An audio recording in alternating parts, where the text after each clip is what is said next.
नमस्कार साथियों, आज का हमारा विषय है सर्विक्स की संरचना। ग्लोबोकैन 2018 के आंकड़ों के अनुसार भारत में प्रतिवर्ष लगभग 96,000 महिलाओं को सर्वाइकल कैंसर होता है और लगभग 60,000 महिलाओं की सर्वाइकल कैंसर के कारण मौत हो जाती है।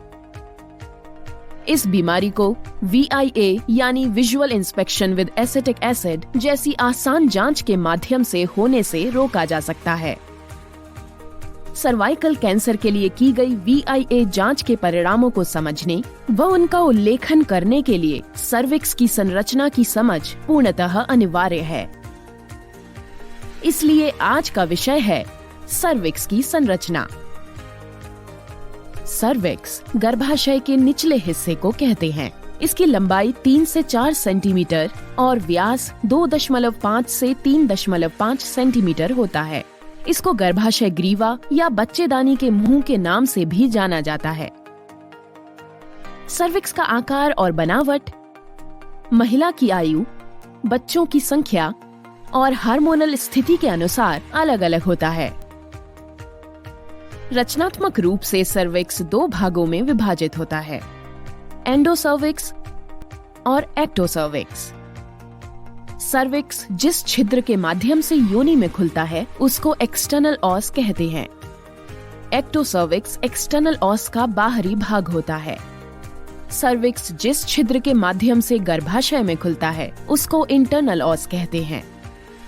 एंडोसर्विक्स की एक नली जैसी संरचना होती है जो कि इंटरनल ऑस और एक्सटर्नल ऑस को जोड़ने का काम करती है। आइए ectocervix, endocervix, squamocolumnar junction, ectropion, squamous metaplasia और ट्रांसफॉर्मेशन जोन या TZ के बारे में और विस्तार से जानें। एक्टोसर्विक्स। एक्टोसर्विक्स एक्सटर्नल ऑस का बाहरी भाग होता है।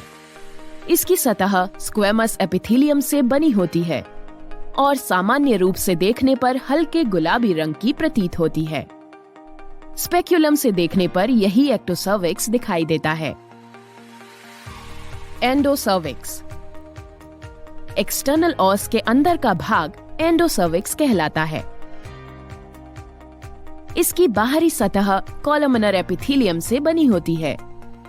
देखने में कॉलमनर एपिथेलियम लाल रंग की दिखाई देती है और इसकी सतह मखमली व दानेदार सी होती है। ये सतह म्यूकस का स्राव करती है। स्क्वैमोकोलमनर जंक्शन या SCJ कॉलमनर एपिथेलियम का निचला भाग। जब स्क्वैमस एपिथेलियम से मिलता है तो स्क्वैमोकोलमनर जंक्शन बनता है। एक्सटर्नल ऑस के संबंध में SCJ का स्थान परिवर्तनशील है और उम्र, प्रजनन, हार्मोनल और रजोनिवृत्ति की स्थिति पर निर्भर करता है।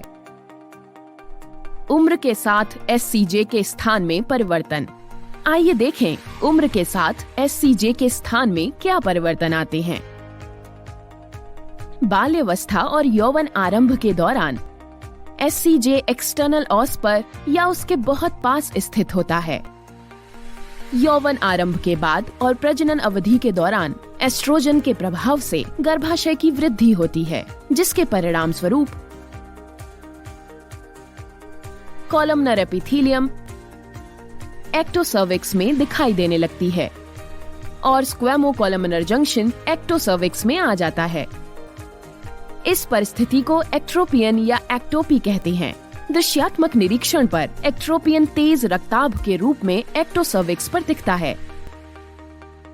एक्टोपी प्रक्रिया के दौरान एक्टोसर्विक्स पर स्थित कॉलमनर एपिथेलियम योनि के अम्लीय वातावरण के संपर्क में आती है। इस संपर्क के कारण कॉलमनर एपिथेलियम टूटने लगती है और इसके स्थान पर नई स्क्वैमस एपिथेलियम आने लगती है।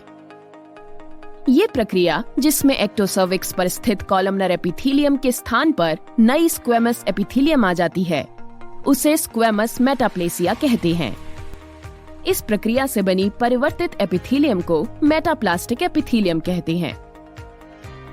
मेटाप्लास्टिक एपिथेलियम और कॉलमनर एपिथेलियम के बीच बने जंक्शन को नया स्क्वैमोकोलमनर जंक्शन यानी न्यू SCJ कहते हैं। मूल स्क्वेमस एपिथेलियम और मेटाप्लास्टिक एपिथेलियम के बीच बने जंक्शन को मूल SCJ यानी ओरिजिनल SCJ कहते हैं। मूल SCJ यानी ओरिजिनल SCJ और नए SCJ यानी न्यू SCJ के बीच का क्षेत्र ट्रांसफॉर्मेशन जोन यानी TZ कहलाता है। सर्विक्स का ये क्षेत्र मेटाप्लास्टिक एपिथेलियम से ढका रहता है।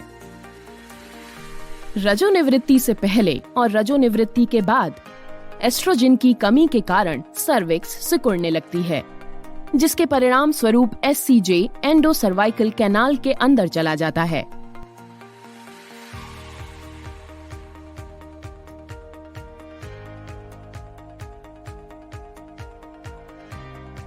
ट्रांसफॉर्मेशन जोन यानी TZ।